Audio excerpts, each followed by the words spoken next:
Yan! Kaya nga, manindigan tayo sa buong Pilipinas, lahat ng taong bayan na ayaw ng baliw na Pangulo, sisigaw, Marcos, alis dyan! Marcos, alis dyan! Marcos, alis dyan!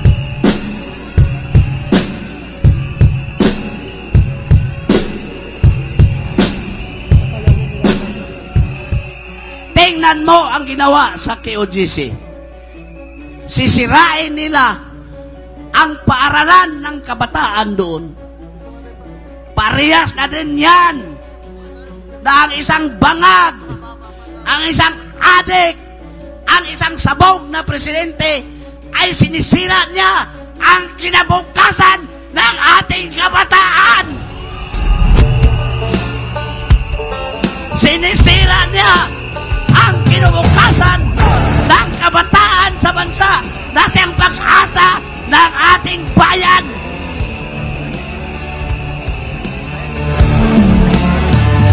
Katotohanan ang sinusulong. Nagpapatunay lang na wala na sa katinuan ang presidente ngayon. Hindi ko na siya tinawag na presidente. Tinapos ko na. Nung kampanya, gumawa ako ng Marcos Sara Duterte Alliance sa pagnanais na akala natin isa siya sa makatulong at iba siya sa kanyang ama. Ginawa ko ang Marcos Sara Duterte Alliance bilang muka ng Uniteam para ilagay sa pwesto. Pero nung malagay na sa pwesto, bahala na, kinalimutan nila tayo. Basta't hindi sinusopel ang demokrasya sa bansang Pilipinas. Sinusopel ang demokrasya sa bansang Pilipinas dahil may sakit. Dahil may sakit ang presidente. Anong sakit niya? Bakit naging bangag siya? Dahil sira na ang kanyang kidney mula noong nag-addiction siya sa cocaine. So kung nasisira na yan at araw-araw nagko-cocaine, nasisira yung utak, kaya wala na siyang fitness to govern the country bilang presidente.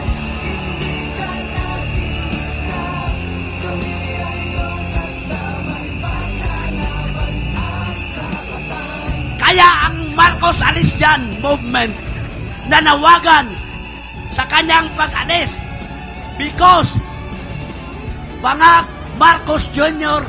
is seriously ill that he cannot continue to perform his duties and responsibilities for the country dahil isa na siyang baliw, bangag, adik.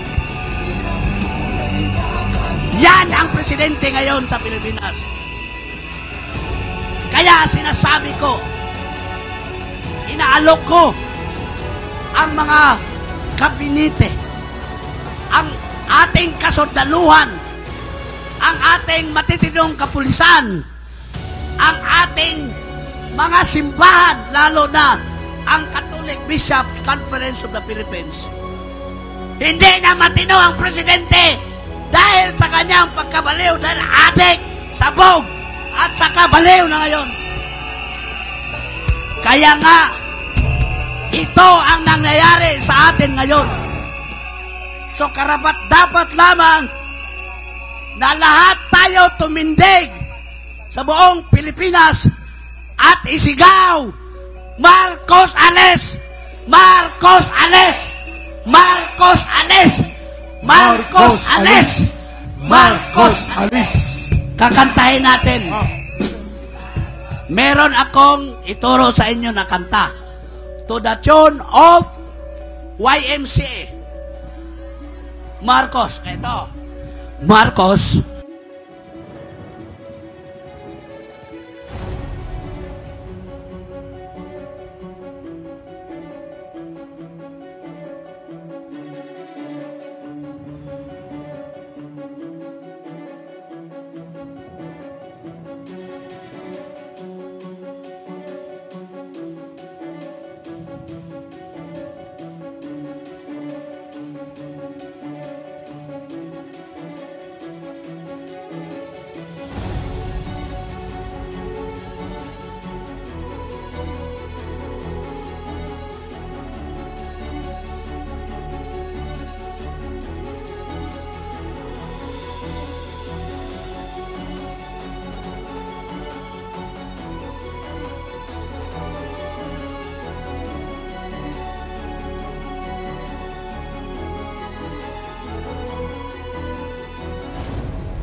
Hindi ka na naawa sa mga nasa dakong na alagad ng Diyos.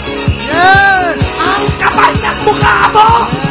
Everybody say, Marcos Alis yan! Isa pa. One more time! Everybody say!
Ayun! Maraming salamat po! Bago ang panawagan ni Brother Oliver, isang round pa, sabay-sabay, Marcos Duda, Hitler, Diktador, palayasin! Marcos Duda, Hitler, Diktador, palayasin! Marcos Duda, Diktador, palayasin! Marcos Duda, Hitler, Diktador, palayasin! Sabay-sabay! Sabay-sabay po tayo! Ready? Tagundong ng boses hanggang sa gate ng Malacanang. Sabay-sabay ngayong gabi dito sa Liwasang Bonifacio. Marcos Duda, Diktador, Hitler, palayasin! Marcos Duda, Diktador, Hitler, palayasin! Marcos Duda, Diktador, Hitler, palayasin! Salamat! Brother Oliver ng Inday Cares Movement magbibigay ng kanyang solidarity message, at pagbalik namin ni Brother Franco, kikilalanin natin ang dapat pasalamatan na nagbigay ng voluntaryong tulong sa pagtitipon sa kampuhan ng mamamayan sa Liwasang Bonifacio. Magandang gabi po mga KOJC! Magandang gabi po mga brothers and sisters! Magandang gabi po SMNI! Magandang gabi mga vloggers po natin na patuloy na nagsasabi ng katotohanan, nagpapakahirap, umulan, umaraw. Nandito po sila dahil sila po ang mga totoong news. Sila po ang totoong nagbibigay ng totoong balita. Kaya mga brothers and sisters, nakita po natin, pang 5 araw na po natin today. So parami po tayo ng parami. Nakita po natin ngayon kung ano mga ang mga nangyayari sa Davao, sa lugar ng Davao. Nakita po natin kung paano pa rin po nila ginugurgor ang mga miyembro ng KOJC. Pero katulad po ng sinabi ko yesterday, yan po ay may hangganan. Yan po ay may katapusan. Dahil tayo po ay mga hiniram ng Diyos. Sino po ba ang laging naaapi? Tayo pong mga alagad ng Diyos. Dahil sila, katulad ng sinabi ng pastor natin yesterday night, hindi po nila alam ang kanilang ginagawa. Dahil hindi po sila mulat sa katotohanan. Tama po ba?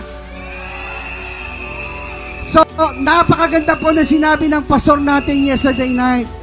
So, yun po napapatunay kung ano ba yung buhay natin. Di ba? Sa mundong ibabaw, nagpapasalamat po tayo sa ating Amang Diyos dahil sila, di ba? Sila yung mga nag-aral ng kapulisan. Pero ano po ang ginagawa nila ngayon sa atin? Di ba?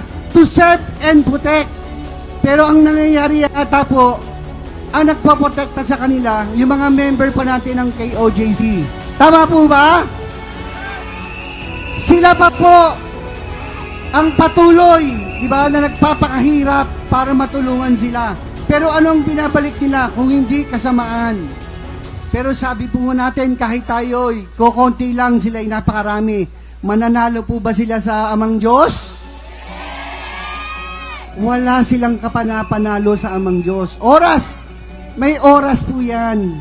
Kaya nga po tayo nandito dahil itong lugar na ito, ibinigay sa atin ng Amang Diyos itong lugar na ito upang iparating o i-praise natin siya kung ano ang ating faith sa Kanya na katulad ng laging sinasabi po ni Pastor Kibuloy. Tama po ba? Dahil si Pastor Kibuloy, wala po siyang ibang pinangarap kung hindi tumulong sa ating mga kababayan. Katulad po ng mga sinabi po kahapon, may mga NPA, mga taong may hirap, mga taong pulubi. Basta na nakita ni Pastor yan, anong ginagawa ni Pastor? Kinukupkop, pinag-aaral. Tama po ba? Sila mga aral. Mga aral po sila. Ginagamit po ba nila yon? Mga graduate po sila, PMAer, di ba? Pero ang tanong, ginagamit ba nila sa taong bayan? Bagkus, sila pa ang nagpapakita ng kasamaan laban sa ating mga mamamayang Pilipino. Kaya itong oras na to, itong panahon na to, pinaparating po natin sa ating mga kababayan, sa ating mga ina, ama, anak, magulang, lola at lolo, mga bata. Kailangan po tayo magsama-sama. At kailangan po nating iparating sa kanila kung ano ba nangyayari na sa bansang Pilipinas. Dahil maraming balita na hindi po naibabalita. Ano ginagawa nila? Hinaharang po nila. Kaya tayo nandito ngayon upang ipakita po natin ang pagmamahal natin sa ating mga mamamayang Pilipino.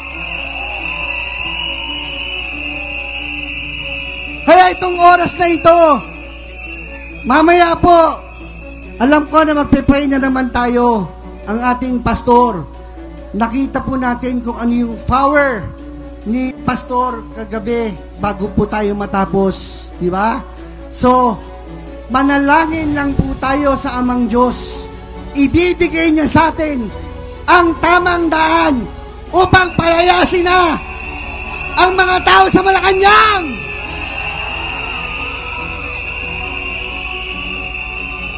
Kami po, bilang mga simpleng mamamayan, panoorin niyo po kami, ang mga taong nasa gobyerno, private citizen, businessman, driver, at kung ano-ano pa, mga taxi driver, di ba? Mga sidecar driver, magsama-sama po tayo. Dahil ito pong laban na ito, hindi po natin laban to, kundi laban po to ng Pilipino. Laban po to ng susunod na henerasyon. Ano pa ba ang pinakita ng ating butihing Presidente Duterte? Paano nyo po pa pinaganda ang Pilipinas? Na buong akala natin, ipagpapatuloy niya kung ano ang sinimulan ng ating dating Pangulong Duterte. Ngayon, kailangan na po nating kumilos dahil ang susunod po na dapat nating iluklok, pag tayo nagsama-sama, kailangan po natin ang ating VP Sara Duterte! Ma'am, kailangan ka namin! Humingi kami sa'yo! Tulungan mo kami! Ama Diyos, gabayan mo po kami! Kailangan na po talagang palitan na! Tama na! Sobra na! Lahat ng kasamaan nandito na! Drugs! Hold upper! Kaliwat kanan dito kahit saan lugar! Lupalop ng Pilipinas, nagbalikan na po sila! Samantalang ng panahon ng Presidente Duterte, lahat po yan nagtago. Lahat po yan nawala. Pero ngayon, ba't po sila nagsibalikan? Lahat po ng kasamaan ay bumalik na. So, ano ang dapat po natin gawin? Di ba? Bilang mga Kristiyano, Katoliko, Iglesia ni Cristo, Sabadista, at iba-iba pang mga denomination, kailangan po natin magsama-sama. Ipakita po natin sa mundo na ang Pilipino ay taas noo. Kahit kanino, handa tayong lumaban.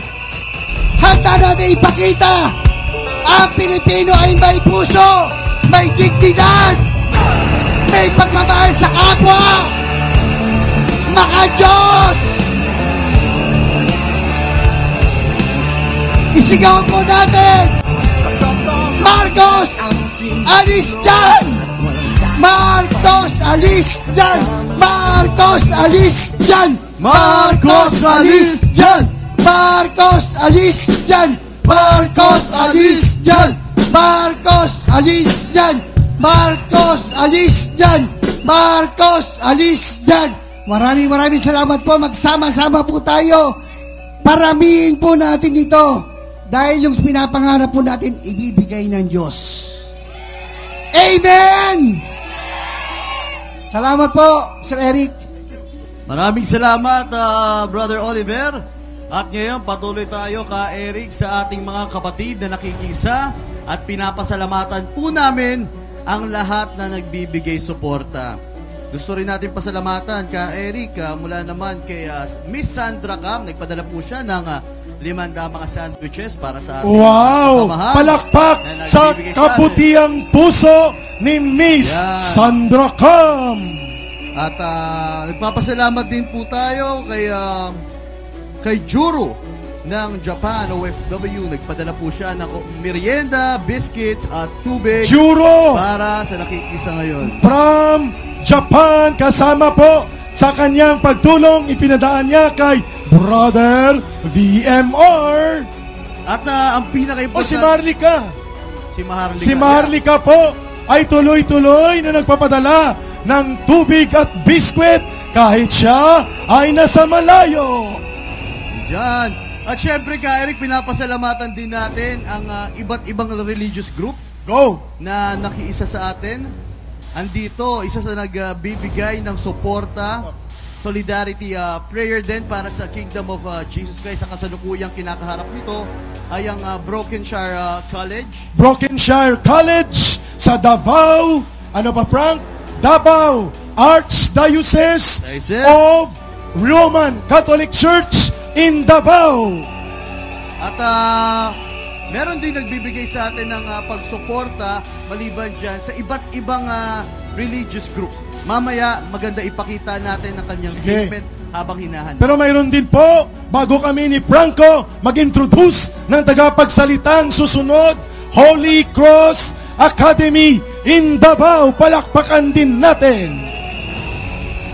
At syempre, Ka Eric, ayan na. Huwag natin kakalimutan, nagpadala din ng 500 si Yusek Ben Ranke ng mga sandwiches para sa ating makakambal. Yusek Ang ACMA. Benranque Marcos Alice Jan Movement. At Frank, ito pa, akala nyo Kingdom of Jesus Christ lang? Hindi.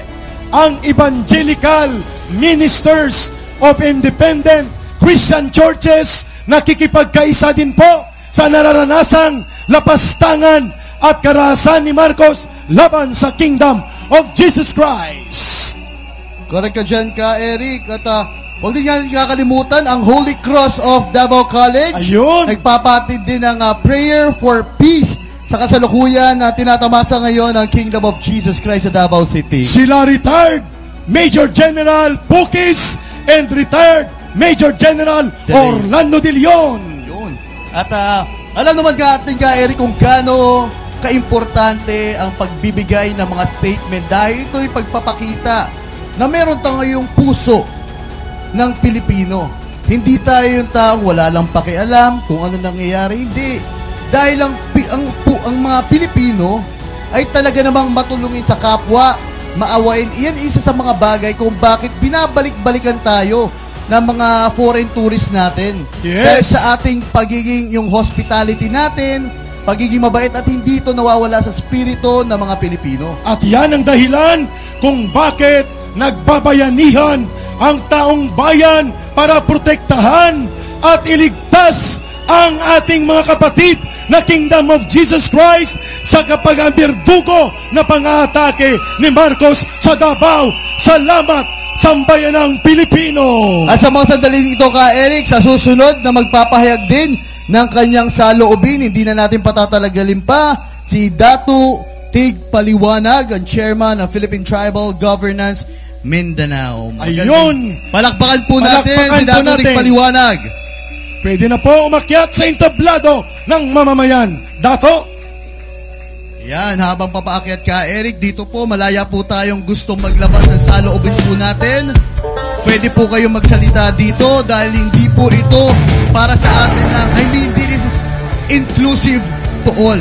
Yes. Mula sa lahat-lahat ng sektor ng manggagawa, sektor mula sa mga middle forces, Mga magbubukid, profesional.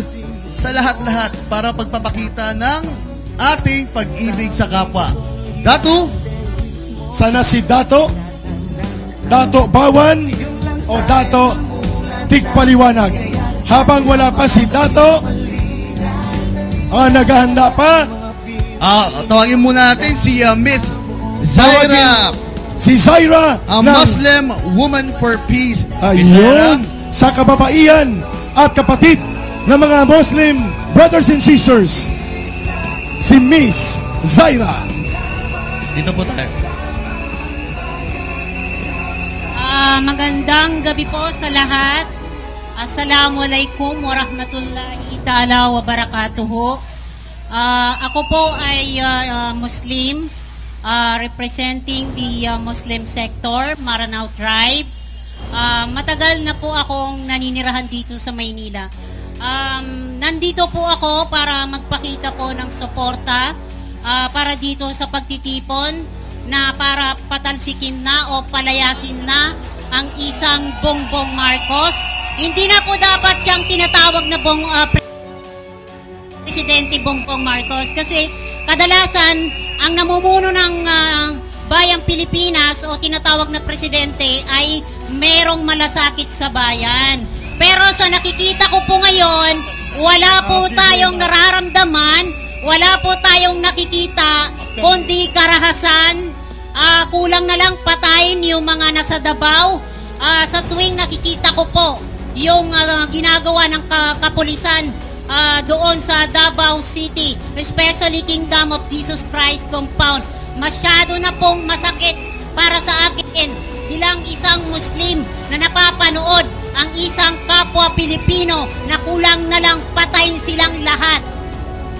Masasabi niyo ba na itong Bongbong Marcos administration ay tama ba na siya ay dapat manatili? Para po sa akin, hindi na po dapat manatili pa si Bongbong Marcos. Utang na loob po, Bongbong Marcos. maawa ka na sa taong bayan. Hindi na po makatarungan ang ginagawa nyo. Yung ginagawa nyo po sa KOGC at sa mga Duterte at sa totoo lang, hindi naman po talaga ang sadya nyo ay si Pastor Tibuloy, kundi para hukayin ang sinasabi nyong heartbeat. Hindi, saan ka po makakakita na ang heartbeat ay lupa? Meron pang heartbeat ang lupa! Nako po, isa na lang talagang masasabi ko dyan, kabangagan. Panawagan po natin, kaya po tayo nandito sa pagtitipon na ito ay para manawagan kay Bongbong Marcos. Bilang isang Muslim, Maranao Tribe, nananawagan po kami, Pangulong Bongbong Marcos, maawa po kayo, hindi na po kayo karapat-dapat tawaging Pangulo ng ating bansa. Dahil hindi na po kayo makatarungan, wala po kayong puso. Akalain mo, sasabihin mo, walang mga armas, walang tear gas. Siguro nung nagsasalita ka, kakatapos mo lang bumatak ng cocaine.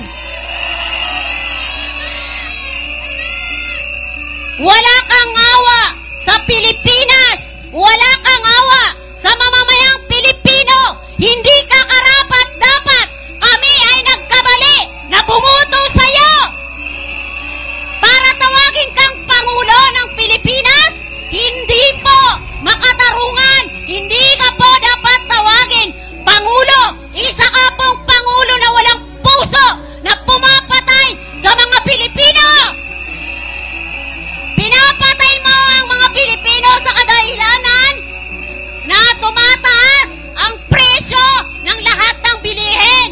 Unang-una na po dyan, yung bigas na ang pangako mo nung bago mag-eleksyon ay gagawin mong 20 pesos. Hanggang ngayon, ang mga bawat Pilipino, hinahanap po ang 20 pesos. Kung meron man, mabaho na po yun. Hindi na po kailangan kainin. Marcos sinungaling! Marcos sinungaling! Marcos sinungaling! Marcos sinungaling! Mga kababayan, panawagan ko sa BARM, Bangsamoro Autonomous Region Muslim Mindanao, makikiusap po ako sa inyo. Kung talagang mahal nyo po ang bayang Pilipinas, sana po sumuporta po kayo na manawagan dyan sa Bangsamoro Autonomous Region Muslim Mindanao. Palayasin nyo na ang mamamatay tao na Bongbong Marcos! Palayasin si Marcos! Palayasin si Marcos! Palayasin si Marcos! Palayasin si Marcos! Sa mga kababayan ko dyan sa Mindanao, huwag po natin isipin ang karangyaan ng buhay kung ang sa paligid mo ay mamamatay sa gutom! Correct! Tama! Bilang isang Muslim na nandito na para manawagan, utang na loob sa aking mga kababayan, lalo ka na, Tore, makikiusap naman ako sa'yo, taga-Coronadal ka, huwag kang sumunod sa maling pamamalakad ni Bongbong Marcos! Tore Verdugo! Tore Verdugo! Tore Verdugo! Tore Impacto! Tore Verdugong Impacto! Tore Verdugong Impacto! Sa ating PNP chief ng Pilipinas, kayo po ay inilagay dyan. Sa kinalalagyan nyo, anong ginawa nyo? May pasayaw-sayaw pa kayo. May pa-party-party kayo. Paano natin tatawagin na ang mga PNP ay protect and to serve the people kung kayo mismo ay pinapatay nyo ang mga walang sandata? Pinapatay niyo ang mga taong kaawa-awa. Mga wala berdugo! kayong puso! Mga berdugo at animal manhid! kayo! Mga berdugo at manhid! Mga kababayan kong Muslim, especially the Mindanao, nakikiusap po ako, lalo ka na, Congresswoman Nograles, sana naman, panindigan mo ang pagiging Dabawenyo mo! Sipain si Nograles, patalsikin na rin! Sipain si Nograles, patalsikin na Wala rin! kang utang na loob! Inutil! Binigyan ni Tatay Digong ang kapatid mo ng 3 posisyon. Pero anong ginagawa mo? Pinapatay mo ang kapwa mong Dabawenyo! Congresswoman Nograles, inutil, palayasin! Inutil, palayasin! Wala kang puso, kababae mong tao, parang kailan lang nakikipag-selfie ka pa kay Vice President Inday Sara. Wow! Mga wala kayong utang na loob, binigyan kayo ng karangyaan, 3 posisyon, pero anong ginagawa mo? Sinisiraan mo ang taong nagbigay sa inyo, nagluklok para mabigyan kayo ng magandang buhay dahil ang mga Duterte ay mga mababait na kaibigan. Sa mga kababayan kong mga congressmen, especially the Bangsamoro Autonomous Government, please lang makikisuyo po ako. Huwag po natin piliin ang kapangyarihan. Huwag po natin piliin ang pera dahil ang pera mauubos lang yan. Ama, Ngayon po, papayag ba kayo nang ang isang pastor ay unti-unti nang binabaon sa lupa? hindi! Hustisya kay Pastor! Hustisya sa mga Pilipino! Hustisya! Hustisya! Hustisya! Hustisya kay Pastor! Hustisya sa mga Pilipino! Ako po, hindi po ako natatakot. Dahil po, para po sa akin, nandito po ako para ipaglaban ang kapakanan ng mga Pilipino! Ipaglaban karapatan! Ipaglaban karapatan! Ipaglaban karapatan! Sa mga taga Davao, Davao Region, kung sino man ang mga namumuno sa Davao Region, governors, congressman, congresswoman, local government, and the other local government na nandyan, magising po kayo sa katotohanan. Minumura na kayo ng isang vlogger sa TikTok dahil wala kayong mga bayag, wala kayong mga puso. Walang paninindigan, mga duwag at buayang politiko. Mananawagan po ako sa mga kabinete na dating nakinabang kay Tatay Digong, mahiya naman kayo! Mahiya! Mahiya manindigan! Mahiya! Mahiya manindigan kayo! Mga wala kayong utang na loob pagkatapos kayong pagkatiwalaan ng isang Rodrigo Roa Duterte. Alam nyo ho, sa totoo lang hanggang ngayon, 2015 nung na-meet ko si Tatay Digong sa Mandaluyong, and up to now, siya pa rin ang tinitingala kong Pangulo ng Pilipinas. Duterte! Duterte! Duterte! Duterte! Duterte! Hanggang dyan na lang muna ang aking masasabi. Basta po, uulitin ko lang po sa mga kabinete naman at sa mga senador, magkaroon naman po kayo ng bayag. Hindi po kayo puro pamimera. Malapit na ang eleksyon! Hindi namin kayo ibubuto. Lalo na ang mga lineup ni Bangag Bongbong Marcos! Ayun! Maraming salamat, Ma'am Syra ng Muslim Women for Peace. Franco, grabeng Isang birada. chant muna. Laban kasama ang bayan!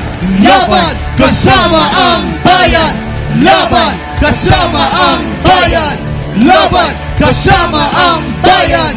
Laban kasama ang bayan! Franco, hinahanap ang mga yagbols na punta sa SOP number 5. Biro lang po.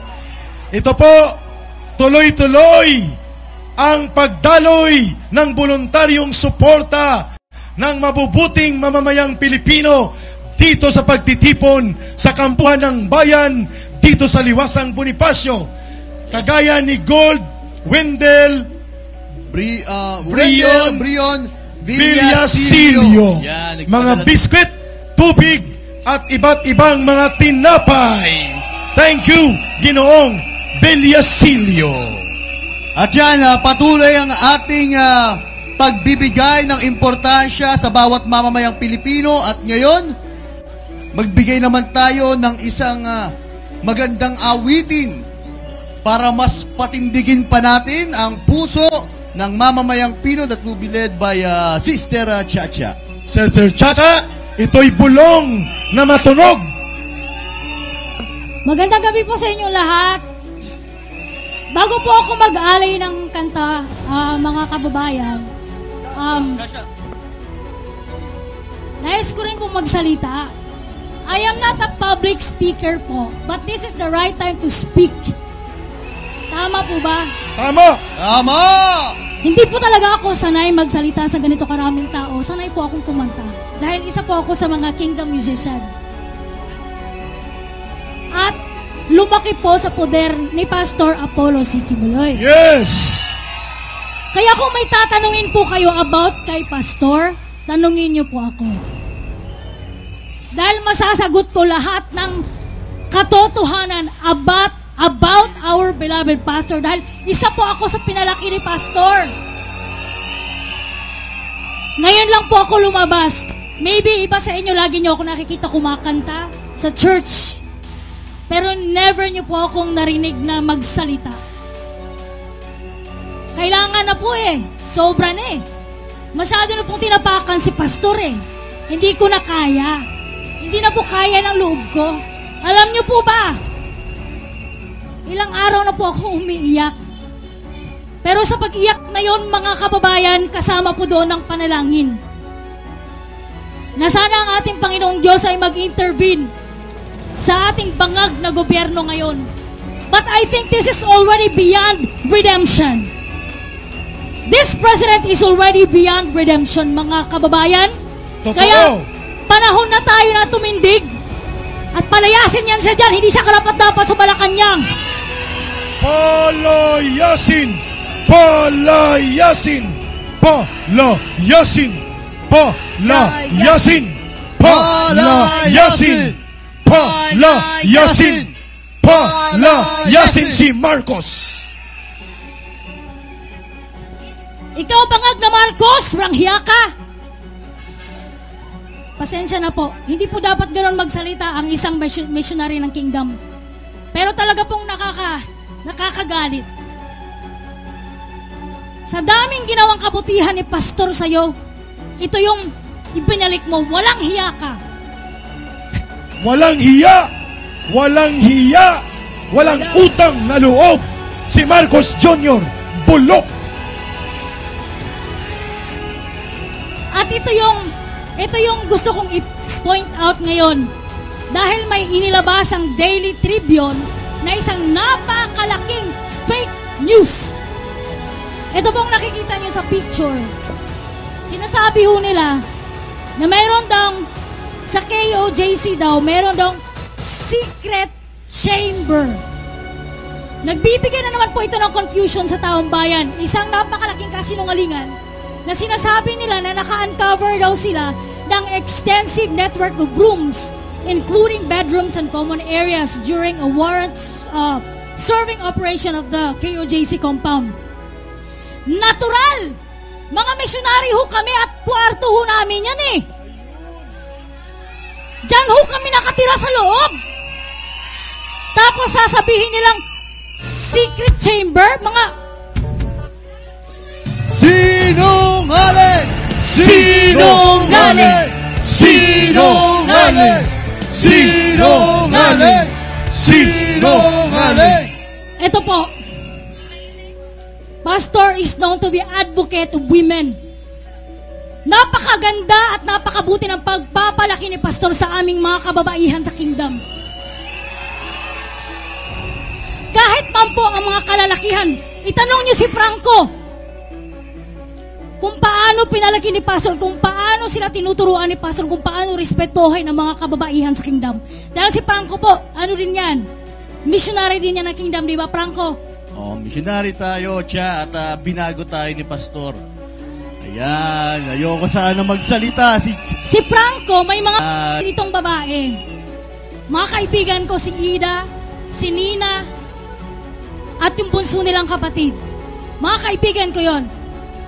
At sila mismo, di ba Franco? Naput on the spot ako, sige, yan. Okay, dati pangarap ko maging drug lord. Yun! Wala akong ibang hinangal kundi maging top leader dito dahil naumpisahan ko naman simula sa pagkabata ko, kaya akala ko ang pagiging masama ang siyang magbibigay sa akin ng kasayahan. Pero nung makilala ko po si Pastor, nagbago po lahat. Mabuhay si Franco! Mabuhay si Pastor Kibuloy sa kanyang kabutihan sa taong bayan at sa sangkatauhan! Ito po. Hindi pa po ako tapos. Hindi pa po ako tapos dito kasi naiinis ako eh. Nanggigigil ako dito eh. Sige, ituloy mo lang. Ito po, nakikita niyo po ba ito? Pwede po bang ma-zoom in? Itong kwarto na to, may zoom in po ba? Meron? Picture yata yan eh. Ito po kwarto to eh! Ayun. Maniwala ho kayo't sa hindi. Kwarto ko po ito. Yan dalawang bed yan. Dito po ako natutulog pag umuwi ako sa KOJC compound. Tapos sasabihin nila mayroon ng secret chamber? Mga walang hiya kayo, Daily Tribune eh! Fake news! Sinungaling! Sige. Fake news! Hinahamon ko kayo, Sinungaling! Fake news! Sinungaling! Fake news! Sinungaling! Sinungaling! Sinungaling! Sinungaling! Wala po sa sekreto itong mga kwartong to. Pag pumasok po kayo sa isa sa mga buildings doon, makikita niyo po yung mga kwartong yan. Kwarto ng mga babae yan. Wala ko sa secret chamber yan. Kahit pasamahan ko kayo. Hoy, kayong mga, patawarin niyo ako sa... Sige, ituloy Hindi mo. ako dapat Ituloy hindi mo. ako dapat Nararamdaman ng ganito Pilipino dahil yan. isa akong misyonaryo ng kingdom. At tinuruan kami ng magandang as. Ugo lang.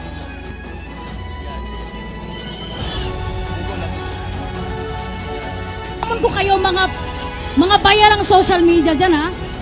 Sige, maglabas pa kayo, pakakasuhan namin kayong lahat. Alam namin ha, kung sino. Alam namin, kilala ka namin, ikaw ang sumulat ng fake news na to. Kilala namin ang editor-writer nito, yung editor-writer ng fake Ang news na to. may-ari ng Tribune ay barkada ni Tambaluslos Martin Romualdez. Marcos Crony, Marcos Tuta ang may-ari ng Tribune. Ginawa nyo pang secret chamber ng kwarto ko ha?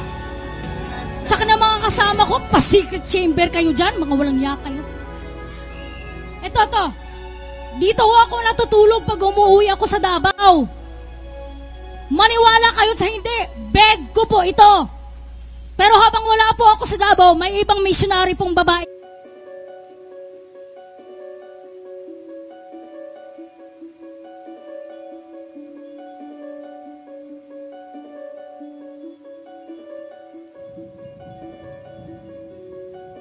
Tapos itong gyerang to, talagang napakarami niyong kaso, tandaan niyo yan. Hindi kami takot sa inyo ha.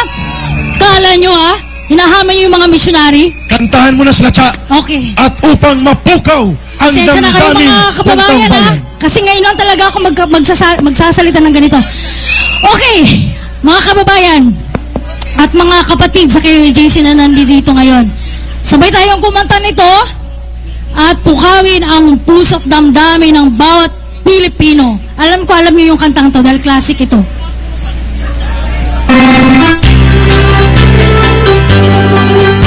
Tayo tayo mga kababayan.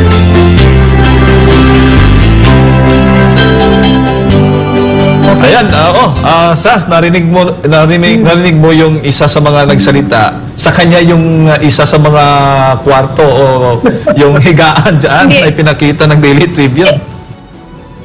Alam mo, ako'y naniniwala na paulit-ulit ko itong sinasabi sa mga taga-KOJC, no? Time will reveal. You know, kaya itong mga nangyayari ngayon, ano lang ito, mga pagdadaanan nyo lang ito, no? Lilipas din ito, kahit lumipas ito na parang kidney stone, lilipas din ito.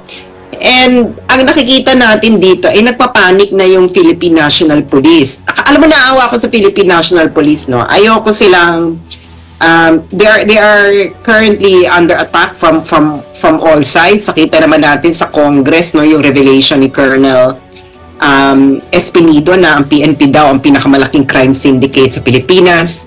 Tapos ito ngayon ginagamit sila ng bangag na presidente sa mga nangyayari. Pero ang gusto ko lang ipaalala, no, sa mga Pilipino, ang Commander-in-Chief na nagdidirekta ngayon ng KOJC siege ay ang parehong Commander-in-Chief na gustong lumaban ang Pilipinas sa China. Agree.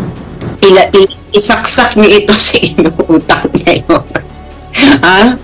Kung anong sa tingin ninyo, ano ba? Sana kung patuloy itong kabangagan ni Bongbong Marcos, no? I hope you're packed, especially mga taga Luzon, mga taga Palawan, no? I hope you're packed sa mga kilos ngayon ni Bongbong Marcos dahil ewan ko lang, Kaado, no? Ito yung tatanong ko kay Kaado. Ito si Kaado. Yes, go ahead. Ilang gobyerno na ang na-witness mo? Ilang commander-in-chief na mula sa siguro kahit ano ba, inabutan po ba si President Macapagal? Diosdado Macapagal or Marcos Sr. lang? Mula kay Marcos, sabihin natin mula kay Marcos Sr. hanggang kay Bongbong Marcos. Ito ba ay normal na pag-iisip pa rin ng commander-in-chief? Well, actually, pinanganak ako panahon ni Rojas. 1947. Hanggang ngayon, nagtataka ako saan nanggaling na Fantasyland itong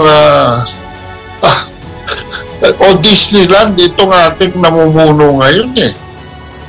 Kasi noong magsinungaling siya last year tungkol dito sa yung mga pabahay dyan sa Yolanda, no? Na sinabi niya na siya raw ang nagpagawa lahat. Ang pinagawa lang naman niya 15% completion ng budget pa ni Duterte ang ginamit niya. So sabi ko, teka muna, baka misinform lang, no? Ngayon, pagdating doon sa 55,000 flood control projects, medyo nagduda na ako. Teka muna, dahil nung mag-budget hearing, lumalabas na hindi lang walang master plan, kundi ina-update pa pala. Wala na yung pera. Nawala na yung pera. Pero sabi ni Bunuan, ina-update pa lang yung mga plano. Masabi ko, teka muna, ibang storya na ito. Hindi ito basically misinformation lang ng staff.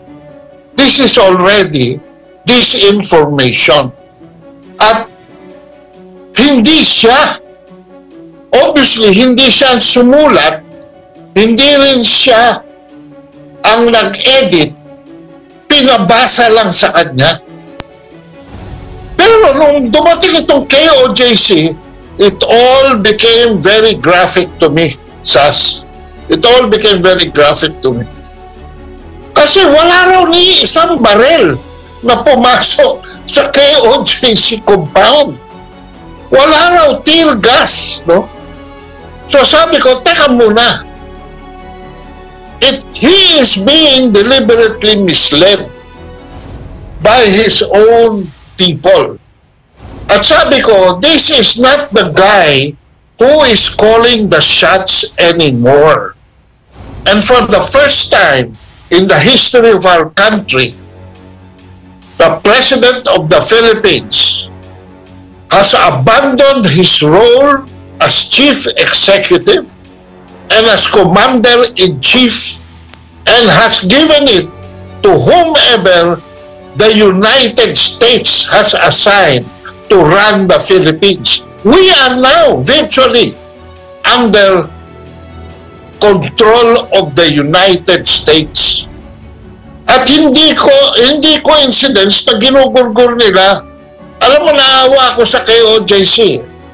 Nalaman ng US intelligence na ang nagmumove pala behind Maisog is KOJC. Kaya ginaganyan sila eh. It's not their fault. They were just doing whatever has to be done under the circumstance. But you know, Davao now is base of the drone. Pumasok na yung mga drone dyan, ha? And I think the Americans want Davao to become the 10th EDCA site. Yan ang agenda.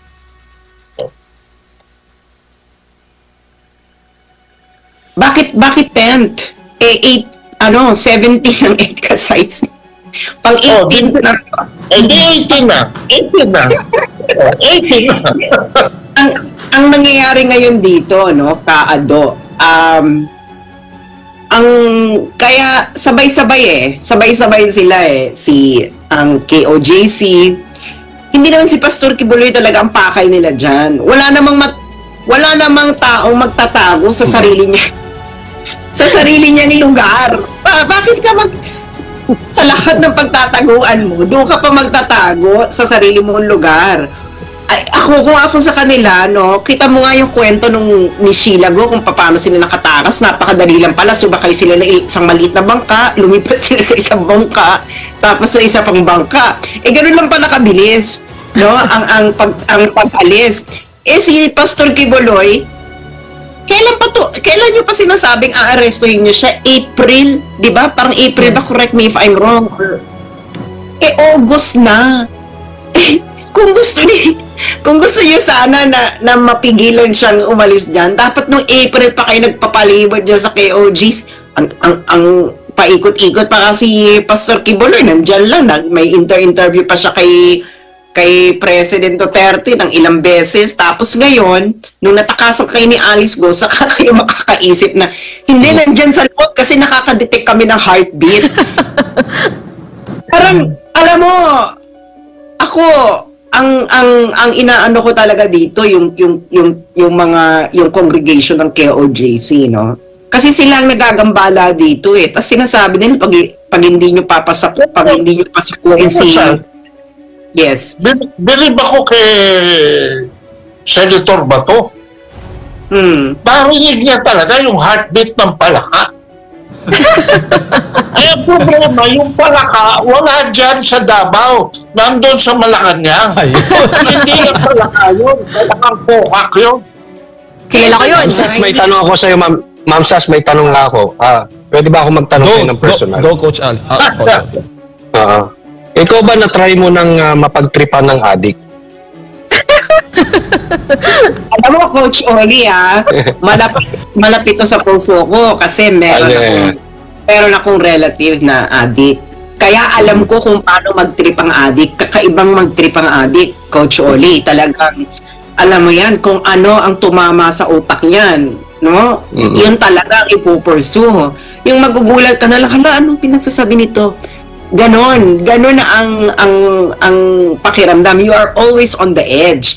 Kita mo ito, no? Tama si Kaado, no? Yung interview niya na walang dalang armas ang kahit isang pulis. Parang ano pong nangyayari sa inyo? Kasi may party kasi, Kaado, may party kasi nung weekend, nung pumasok yung mga polis sa KOJC, may party sila sa Batangas, no? Yun pala. Siyempre, party, alam mo naman kung may party, meron diyang singhutan, no? Na nagaganap pag Marcos ang kasama. So, nung nawala na siguro, pababa na yung amats niya, or meron pa rin siya, nasabi na lang niya is, kahit isang pulis walang dalang armas. Eh, nanonood kaming lahat. Pinusundan namin to. Kaya lahat kami, hala, ano to sinasabi nito? Ganun na ganun, Coach Oli, ang galawan ng adik na parang, hala, uy, anong pinagsasabi nito na merong nawala daw armas? Eh, may nakita kaming armas. Tapos yung pupunta ka ng bubong para mag-detect ng heartbeat.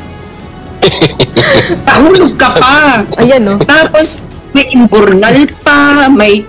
Alam mo yun, ako talaga, feeling ko talaga yung mga taga-KOJC compound, no? Nung umpisa, natakot sila nung pumasok yung ganitong kadami. Pero I'm pretty sure yung mga taga-KOJC religious compound, no? Pinagtatawanan nyo na lang itong mga nangyayari ngayon. Ayan, oh. Hello, pastor, nandiyan ka ba? Nandiyan ka ba sa Drainage, ma'am. Gusto nilang hanapin sa drainage si pastor. Sabi ko, kahit hindi naman ganyang kaliit si pastor para kumasa dyan, kahit 5 years old na bata, hindi nakakasa doon sa drainage eh. Ganyan po sila ka-weird. Baka yan kasi ang secret entrance sa bunker. Di ba, siguro nabasa nila, Jade saka Ina, yung post ko, no? Na ang pinaka-efficient way to find a bunker is to find the air ventilation system. Yes. Kasi hindi ka mo pwedeng bunker ka wala ka air ventilation system. So naganap nga sila, di ba? Yung pipe, akala nila air ventilation system. Yung pala, ito'y pasingaw, no? Kaado ng tae. I'm sorry. I'm sorry to say the word, no? Pero pasingawan siya na. Ay! Ebak na lang, ebak, para mas maganda pakinggan. Ebak. Ng ebak, pasintabi na lang sa mga kumakain ngayon, no? Eh, ano na ngayon? Dinner time na. So, Kaado, ano masasabi mo dito? Gusto nila maganap ng air ventilation system. Ang nahanap naman nila ay pasingawan ng ebak. Ay, nako. Ako may tanong naman kay Kaado. Kasi nabanggit ni Ma'am Sas, marami na siyang na-experience na government. So, matanong ko na rin si Kaado, sa tingin ninyo, gaano pa kaya katagal itong titiisin natin? Alam nyo, may napalaginipan ako the other night na this will end up to be alam mo, ang Panginoon nagpakita na ng clue how He intends to deal with this. You know when it happened, 2 days after the SONA, pinatunayan ng Panginoon, no, na handa siyang makialam para patunayan na wala talagang 5,500 or 5,500 na flood control projects. Pinadala niya ang Super Typhoon Karina. So, itong unos na ito, I think, no? Kasi puro, naman ito itong nangyayari sa kanila, puro self-inflicted wounds, no? Wala namang dumuduro sa kanila. Wala namang dumuduro sa kanila eh. Sino ba naman tayo sa social media, no? Para to poke the Carabao, ika nga. Ha? Kumbaga sa Russia, you poke the bear. Sa China, you poke the dragon. Eh dito, you poke the Carabao. Wala namang nagpo-poke sa Carabao eh. Dito sa atin. In fact, Inday Sara is not even challenging the halls of government, no? She's just functioning as vice president. So, all of this, I think, will implode. Implosion ang tawag ko dito. And I think it will implode violently. Ako talaga, something's ringing in my ears. Something is ringing in my ears. Na dahil dito sa cocaine news, I think we will see our justice in the form of an overdose. Kasi itong binibigay nila sa atin, overdose of abuse, overdose of the violation of freedom of the press, violation of freedom of religion, overdose in the treatment of just and rule of law. Lahat puro overdose itong inihahampas nila sa atin. So ang ganti nito ng Panginoon, I think sa kanila will be also an overdose of account that will totally immobilize them. Alam mo, maraming impormasyon talaga na ako mismo, kung ako apektado, hindi ko na matatanggap eh. Mga picture ng mga tunay na sindikato sa Pogo, lumabas na. No? At kanina may nakita akong picture, sabi ko, wow, pambihira naman ito. May picture doon ng ina. May picture doon ng anak. No? Pero, ang picture ng tatay, iba. Ewan ko kung nakita nyo na yung picture na yon. Ha? Dahil ang nandun sa picture na yon ay picture ni Bong Dasa. Naku. Pero, iba yung ina, iba yung anak. Tinignan ko yung ilog eh. Tinignan ko yung ilog, tinignan ko yung mata, tinignan ko yung cheekbones.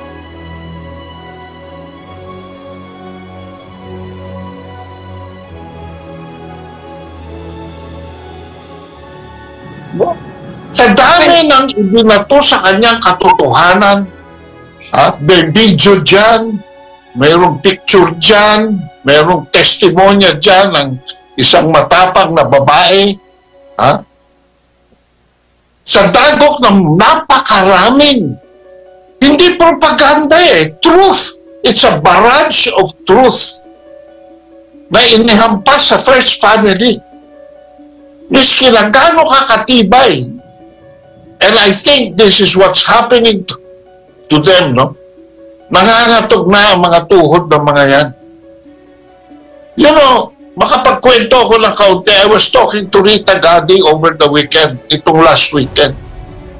And she narrated to me how when Malacanang, on the last day that they were on Malacanang, how it was being barraged. And lahat sila talaga nag-isip na sila'y mamamatay na doon sa Malacanang. In fact, nag-distribute na daw ng mga salbabida. Sari-saring hugis ng salbabida in case they have to jump into the Pasig River for their own survival. And Rita Gadi narrated to me how she escaped by going into the trunk compartment of an old car that was supposed to go out sa Mindiola. And dahil sa kaguluhan, nakakalusot siya. Can you imagine the fear, the terror, the inner disturbance going on in the minds of Sinarita Gadi during those final moments? Huh? And I think that was a bit touched in the movie of Jaime Marcos. No? So, nandyan na sila sa stage na ngayon eh. Kaya, wow, in denial na eh. Sabi nga ni what kind of a sin is that? Para sa akin, Sas, surreal na masyado nangyayari. Actually, wala na nakabase sa realidad eh. So, when the surreal comes, the bizarre happens. Ito na, surreal naman talaga, Kaado, ang nangyayari sa Pilipinas, no? Kita mo yung, actually yung pag-umpisa pa lang ng administrasyon na ito, unang ginawa nila, tinanggal nila yung executive secretary nila. Na parang, okay, ano nangyayari sa inyo? Tapos tinanggal lahat ng mga Duterte aligned.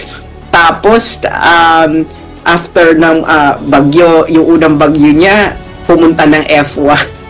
Nanood ng F1 race. Tapos, biglang bumisita na, pumunta ng China, January 2023, state visit. Ayan, ganda-ganda. Tapos, pagka-uwi ng China, nagpatayo na maraming EDCA dahil threat daw ang China.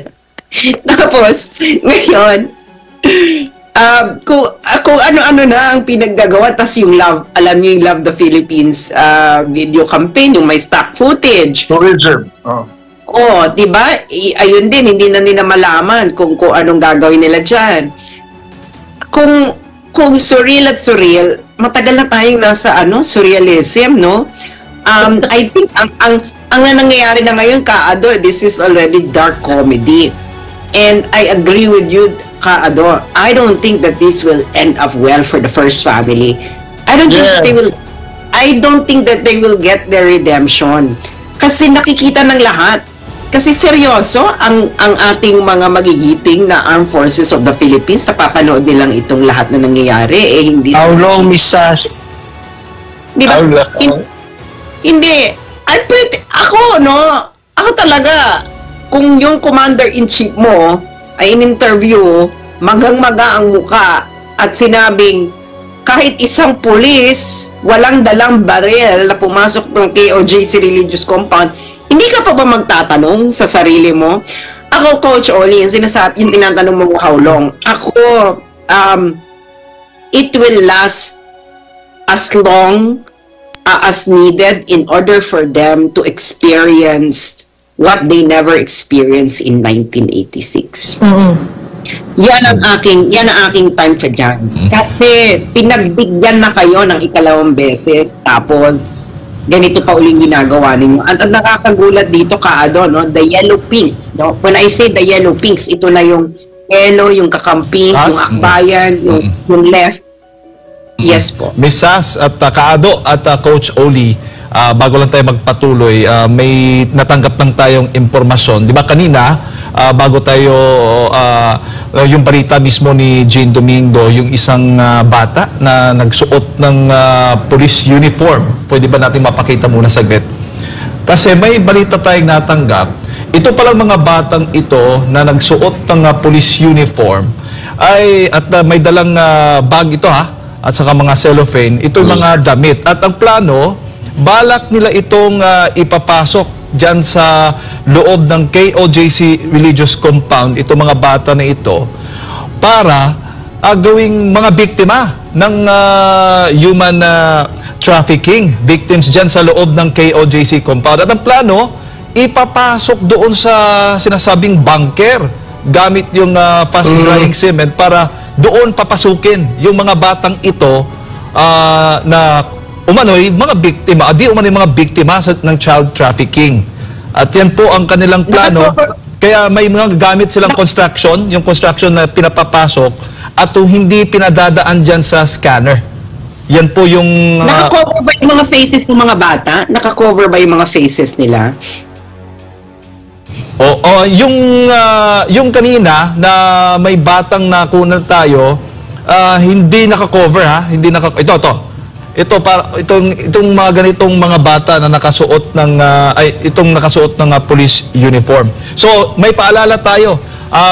Bibisayain ko lang, Sas, para sa mga kababayan natin, mga missionary workers nandyan mismo sa KOJC, para malinaw tayo, nandyan mismo sa loob. So pinaalalahanan po natin ang lahat ng mga missionary workers nandyan po sa KOJC Religious Compound na maging alerto po. Magbantay mo, nagasuot og uniform sa pulis nga mga batanon, mga minors na nagipasulod nila para ipakita nga mao daw biktima sa human trafficking sa kingdom. Ang uban nga mga gisulod nga bag og cellophane kay mga sanina sa mga bata para mao daw ebidensya nga gamiton para ipamugos nila nga naay human trafficking victims diha sa KOJC compound. So paalala po yan sa mga missionary workers. Nag-construct po sila ng bunker gamit po ang fast-drying cement para diha pasudlon ang mga bata nga daw biktima sa child trafficking. Ilahan na ng giplano maunang naay mga gamit mga construction gipasulod nga wala giagi sa mga scanner na nandyan mismo. So yung mga construction materials po, mga pinapapasok nito mga pulis, hindi po nila dinadaan sa scanner. Yan pala yung plano nila ngayon. Kaya yan po ang panawagan at paalala natin sa mga missionary workers. Lahat po, maging alerto po kayo dyan. Yes, at kanina diba, mayroon ng report nga na nag-start na din drilling dun sa JMC basement, naririnig na natin. So, ito pala ang kanilang plano. So, mga kababayan, inuulit natin, no, bantayan po natin yan at meron talaga silang masamang balak dyan po sa loob ng compound. Itong mga SAS, itong sinasabi mong naka-cover, yung mga naka-uniform, yung kanina, pakiulit nga yung video kanina, ito yung mga ginamit nila, ng mga pulis, sabi, pulis kasi nakasuot ng uniforme, ito yung mga kinuha nila at sinasabing nagbubutas doon sa JMC. para mga worker, parang ganon.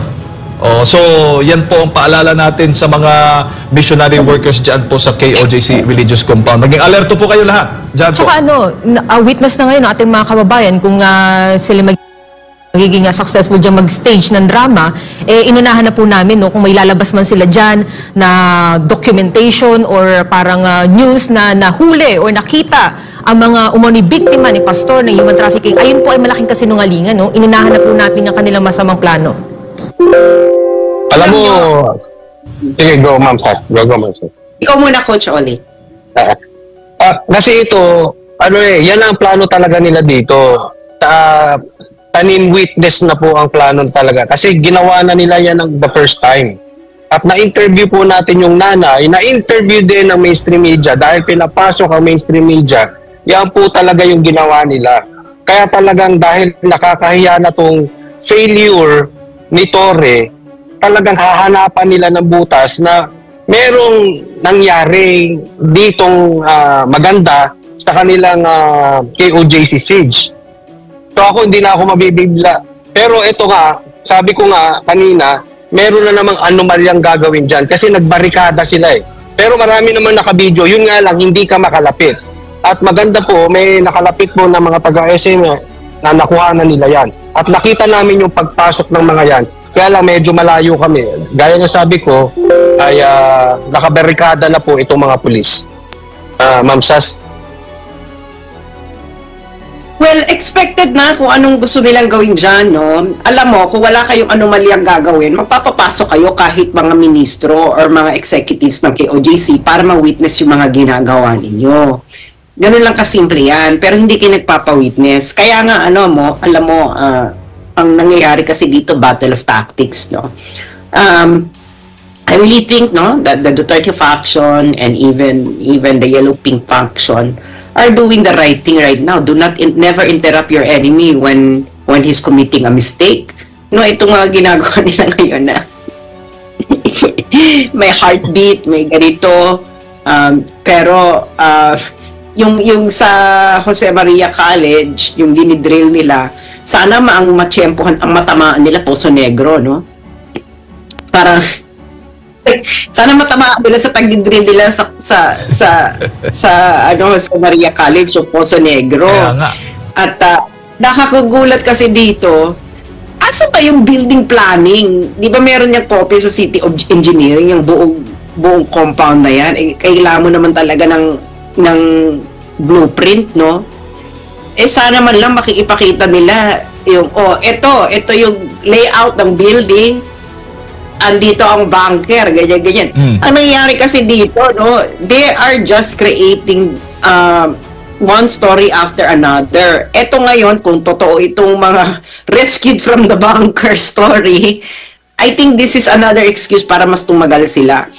Kasi nga, one day, questionable. 2 days, suspicious. 3 days, wait a minute. 4 days, sobra na to.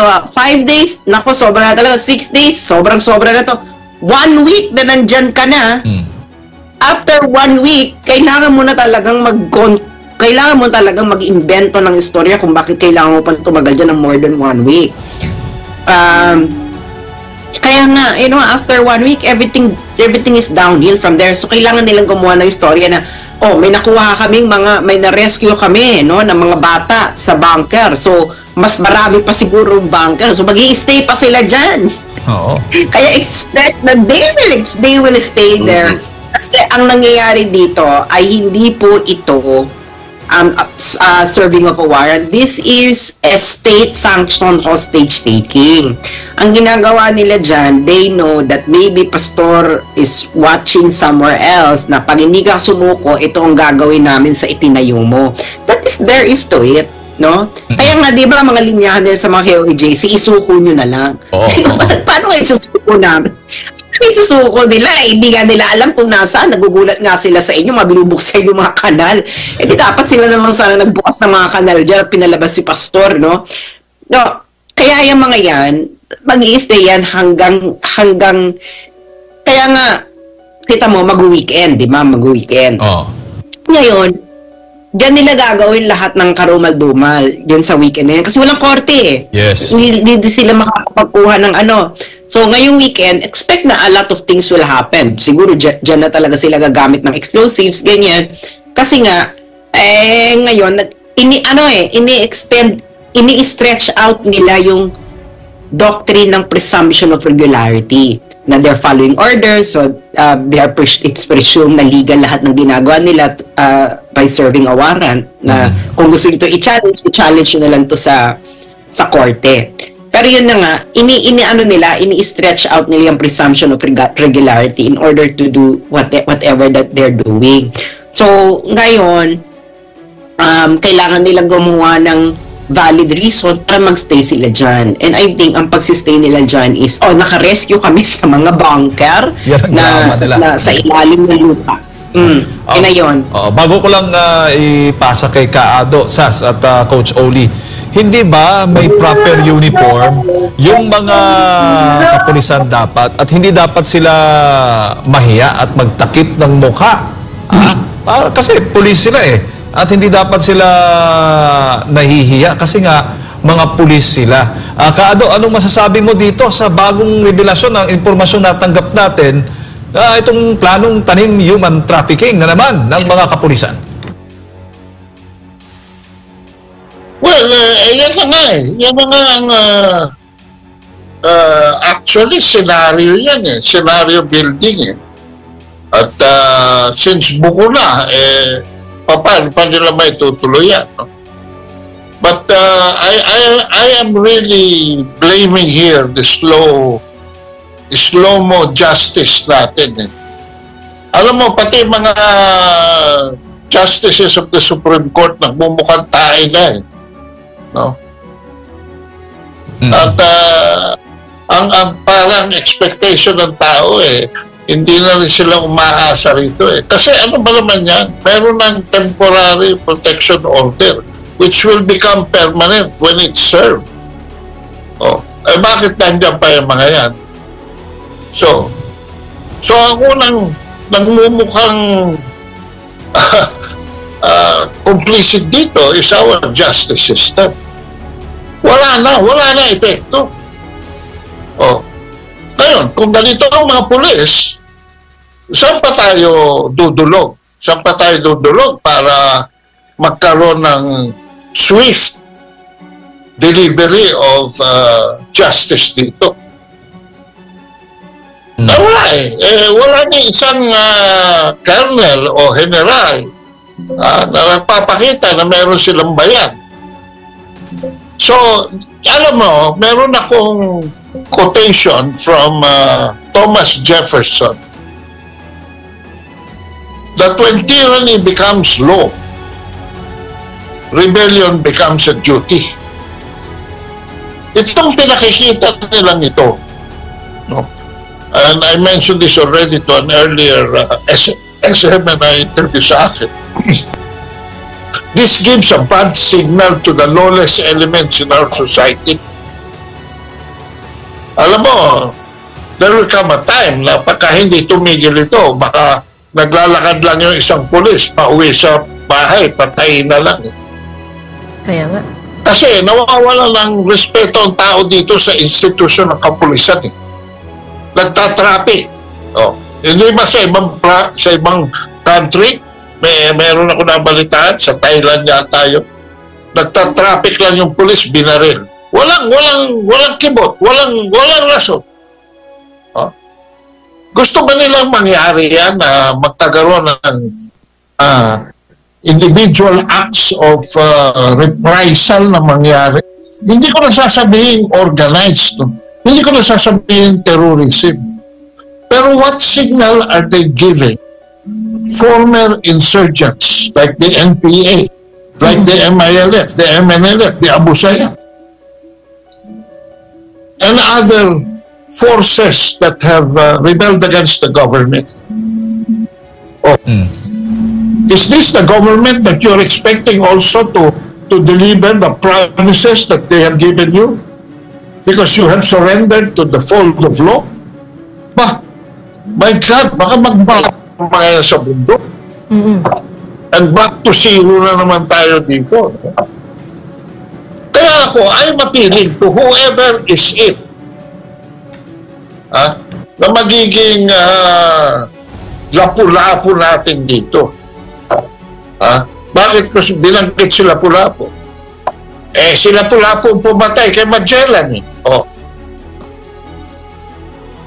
Isang Lapu-Lapu lang ang kailangan natin dito para itigil lahat ito. And it doesn't have to be a violent move.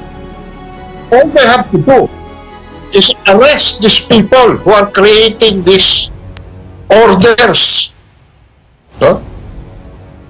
Hindi na. Yung Marcos resign na yan. Hindi na. Marcos will not resign on his own.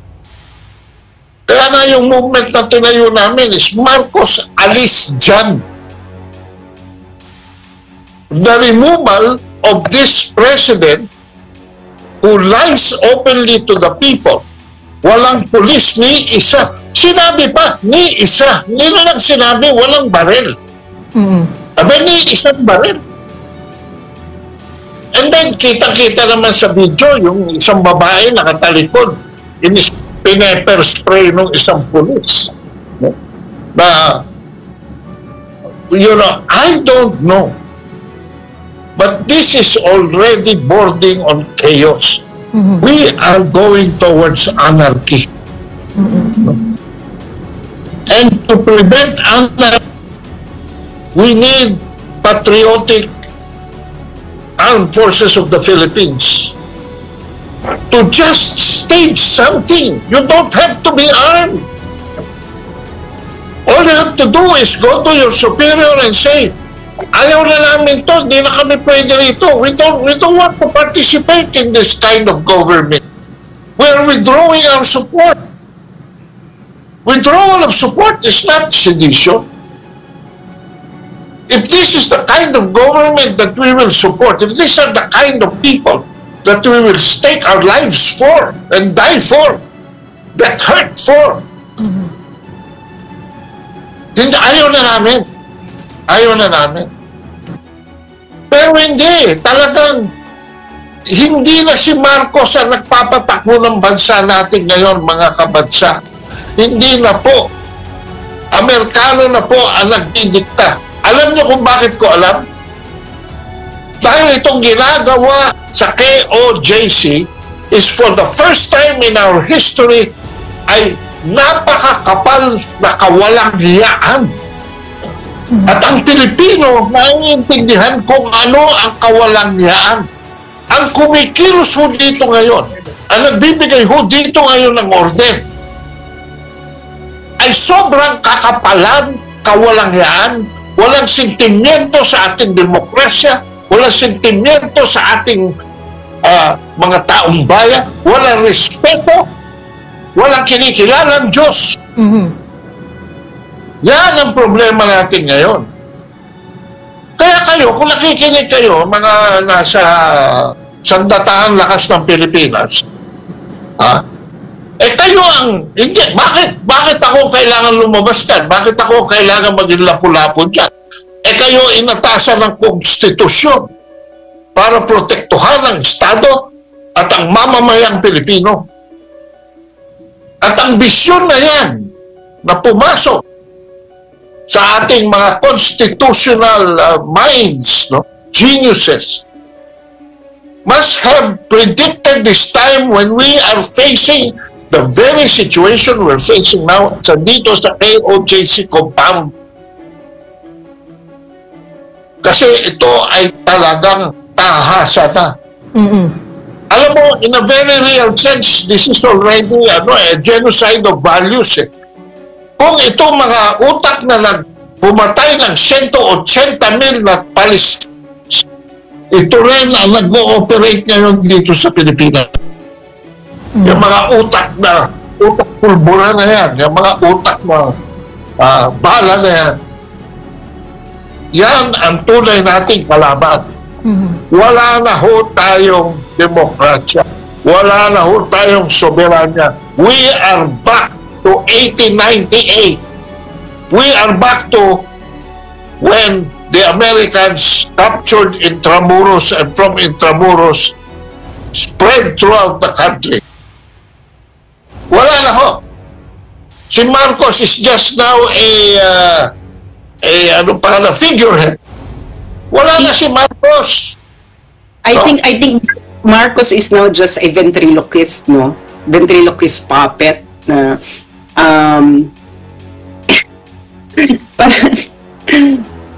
his government is captured, no? We have seen the utter deterioration of our government. Kita mo yung mga ginagawa nila ngayon.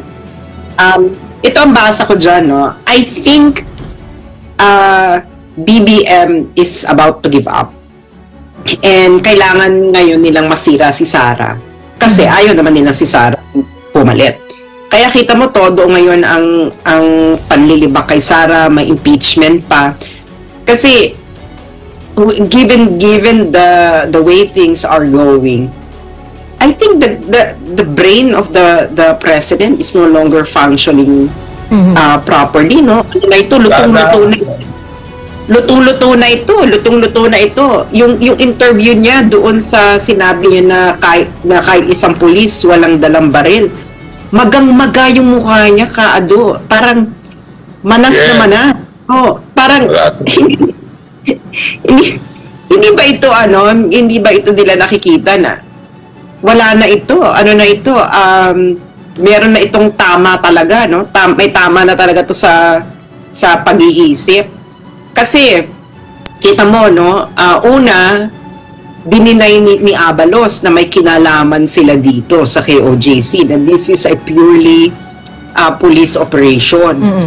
Nung naglabas ang Davao City Regional Trial Court ng temporary protection order, hala, isa-isa silang nagtatanggol doon sa police, ipagpapatuloy na yung operation.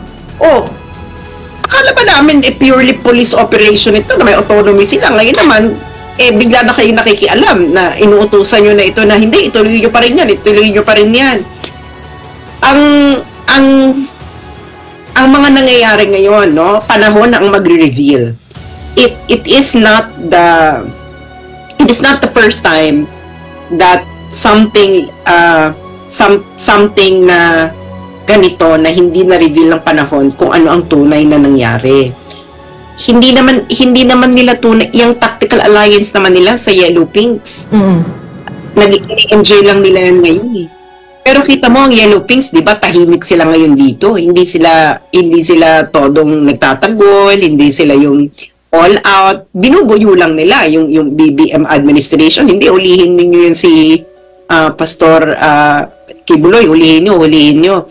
Pero ganda siya diyan, nakikita nila na hindi ito tama. Pero gagamitin ito ng Yellow Pinks sa tamang panahon, no? Na iyaan nila itong isa sa mga gagamitin nila against Marcos. Dahil nga gusto lang naman nila talagang bumalik din sa kapangyarihan. No? Syempre, maraming nangyayari ngayon sa BBM administration. Ito ang tama sila na sama-sama tayong babangong muli, yung sinabi ni Marcos Jr. Ang mga sama-samang babangong muli ay yung mga napilayan ni Pangulong Duterte nung panahon niya na impluwensya sa Pilipinas, yung mga oligarko, ang bansang Amerika, ang mga drug syndicates, mga gambling lord, no? Kita mo itong nangyayari ngayon sa hearing dyan sa Pogo. Bakit hindi nila maipatawag si Kim Wong? Nga, bakit hindi nila maipatawag dyan at usigin? Hindi ba? Anong kapalaluan ito? Hindi ba, ewan ko, no, kung nag-work pa ang memory ng mga Pilipino. Si Kim Wong ay akusado ito sa money laundering, yun ang mga nagnakaw nun sa Bangladesh cyber heist, Bangladesh Bank cyber heist, na pinakamalaki sa buong mundo. Siya ang involved doon. Ano nga siya, ipoprosecute nga siya sa New York eh. Pero bakit hindi ganito yung pag-uukid sa kanya? Hindi ba? Oo. Coach Oli? Okay. Meron Yes po po, question.